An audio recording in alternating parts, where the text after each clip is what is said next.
नमस्कार, आप देख रहे हैं स्पष्ट आवाज और मैं हूं आपके साथ काजल चौधरी।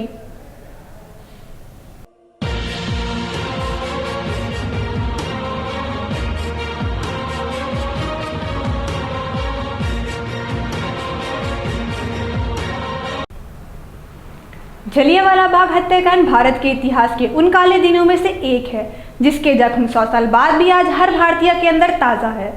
13 अप्रैल 1919 को अमृतसर में स्थित जलियांवाला बाग में एक अंग्रेजी अफसर जनरल डायर के हुक्म पर अंग्रेजी सैनिकों ने निहत्थे भारतीयों पर अंधाधुंध गोलियों की बारिश कर डाली थी।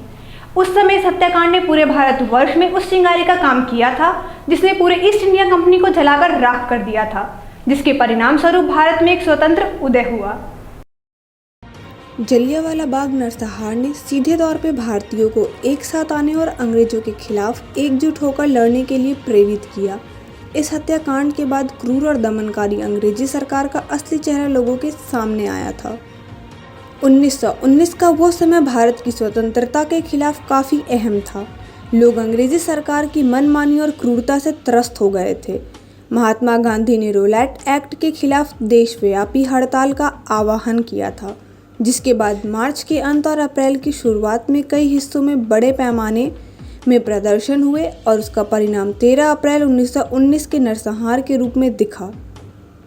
देश के अधिकांश शहरों में 30 मार्च और 6 अप्रैल को देशव्यापी हड़ताल का आह्वान किया गया। हालांकि इस हड़ताल का सबसे ज़्यादा असर पंजाब के ही अमृतसर, लाहौर, गुंजरवाला और जलंधर शहर में देखने को मिला। लाहौर और अमृतसर में हुई जनसभाओं में तो 25 से 30 हज़ार तक लोग शामिल हुए।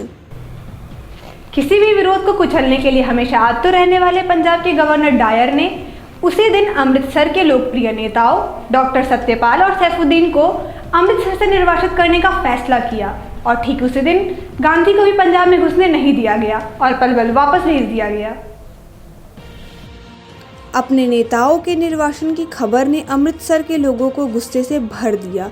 करीब 50,000 की संख्या में लोग जुटे और 10 अप्रैल को अपने नेताओं की रिहाई की मांग करते हुए उन्होंने सिविल लाइंस तक मार्च निकाला। इस हिंसक आंदोलन का नेतृत्व मुख्य तौर पर हिंदू, सिख, खत्री और कश्मीरी मुसलमान कर रहे थे।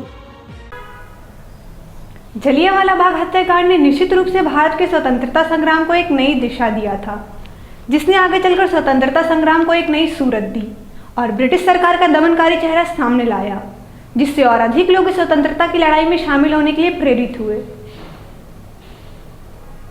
जनरल डायर ने जलियांवाला बाग में मौजूद करीब 25 से 30 हज़ार लोगों पर गोलियां बरसाने का आदेश दे दिया, वो भी बिना किसी पूर्व चेतावनी के। ये गोलीबारी करीब 10 मिनट तक बिना सेकंड रुके होती रही। जनरल डायर के आदेश के बाद सैनिकों ने करीब 1650 राउंड गोलियां चलाईं। गोलियां चलाते चलाते चलाने वाले थक चुके थे और करीब 379 जिंदा लोग लाश बन चुके थे। अनाधिकारिक तौर पर कहा जाता है कि करीब 1000 लोगों की मौत हुई थी। डायर का जन्म भारत में ही हुआ था और उनके पिता शराब बनाने का काम करते थे। डायर को उर्दू और हिंदुस्तानी दोनों ही भाषाएं बहुत अच्छे से आती थी। डायर को उसके लोग तो बहुत अच्छी तरह जानते थे, लेकिन उसके वरिष्ठ अधिकारियों में उसकी कोई बहुत अच्छी साख नहीं थी। इतिहास में डायर का नाम अमृतसर के कसाई के तौर पे है और ऐसा न केवल राष्ट्रवादी बल्कि इंपीरियलिस्ट भी मानते हैं। उनके निर्मम कृत्य को भारत में अंग्रेजों की मौजूदगी के अपवाद के तौर पर देखा जाता है। देश की ऐसे ही और ऐतिहासिक जानकारियों को जानने के लिए हमारे YouTube चैनल स्पष्ट आवाज को ज़्यादा से ज़्यादा लाइक करें, शेयर करें, सब्सक्राइब करें। और हाँ, अगर आप एंड्रॉइड यूज़र हैं तो आज ही प्ले स्टोर पर जाके हमारे स्पष्ट आवाज ऐप को डाउनलोड करें। धन्यवाद।